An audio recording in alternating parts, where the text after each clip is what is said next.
unë AI-n nuk e shaf problem, unë problemi shaf rrjetet sociale. Pse? Unë nuk po du me diskutu për asnjë fushë tjetër, se njihem si e tillë, du me diskutu vetëm për pjesën e shëndetit mendor. Sara më dhemb ta them jashtëzakonisht shumë se flitet për njerëz me të cilët kam studiuar, kam bashkëpunuar, e bashkëjetoj me ta dhe tentoj që ta bëj punën ma të shejt që ka mujtë me pas një profesion, me trajtu një person që ka nevojë për me u shpreh. Sepse të gjitha problematikat e tjera të shëndetit trajtohen ndryshe. Jo përmes tregimit, jo përmes ndjesisë dhe jo përmes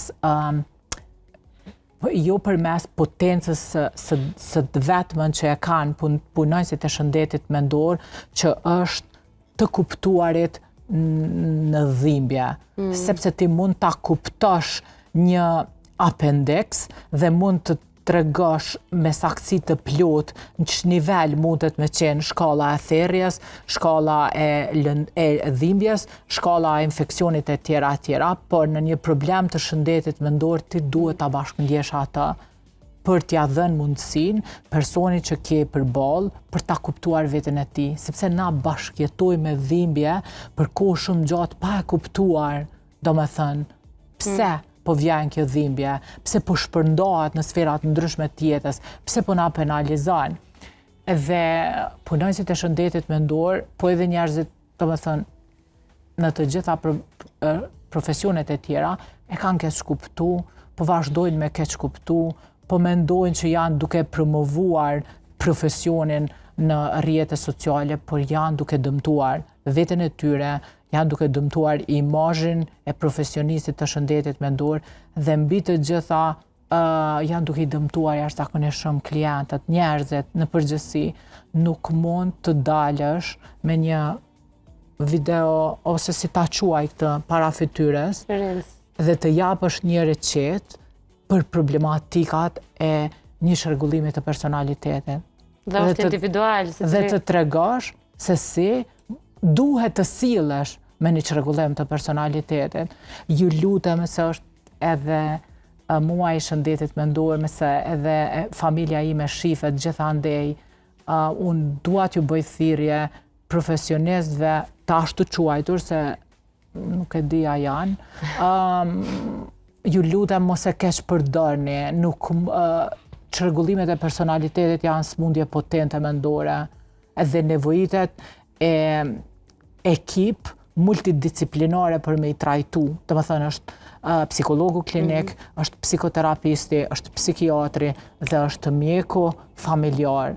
Domethënë ekip multidisciplinare duhet për me trajtu një çrregullim personaliteti dhe jo me trajtu në rrjete sociale, me dhonë receta, me dhonë simptome të një çrregullimi të caktuar të personalitetit dhe me dhënë mesazhe shumë të padrejta se si duhet të sillemi me këta persona.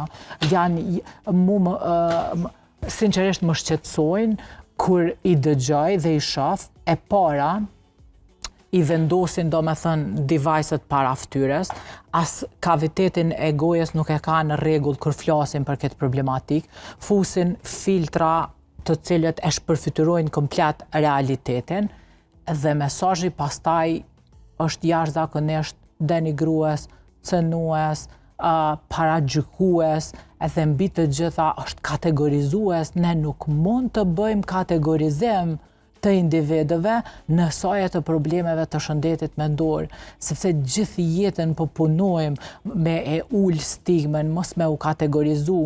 Nëse ti ke një problematik në shëndet mendor, ti je klient, nuk mund ta quash dikën se këto me çrregullime të kësaj ose të asaj. Kategorizimi është dëmi më i madh që mund ta bëni dhe jeni duke e bërë. Unë jam krejt në rregull, jam shumë pro profesioneve të reja, por duhet të identifikoni veten në që kategori bëni pjesë. A je bloger, a je influencer, a je punonjës i shëndetit mendor, psikolog, terapist, e tjera, se janë futur disa nën kategori që po i përvishen këtij profesioni, që nuk janë Dhe pjesë kur e e sheh tij. klikimet dhe shikimet e atyre video të ti tham këtyre kolegëve tu që i kritikon me të drejtë, janë Unë nuk po i kritikoj, po bëj ftesë për t'u edukuar, për t'u edukuar dhe për ta kuptuar problemin. Po le ta marrin edhe si kritikë Belin. Le ta marrin si të duan, se nuk është halli im si e marrin të tjerët. Halli im është që të dëgjohet mesazhi në komunitet. Njerëzit që kanë nevojë, ju lutem, zgjedhni me kujdes personat me të cilët do të adresoni problematikat e juaja, se mund të dyfishohen. Këtë hall kam unë.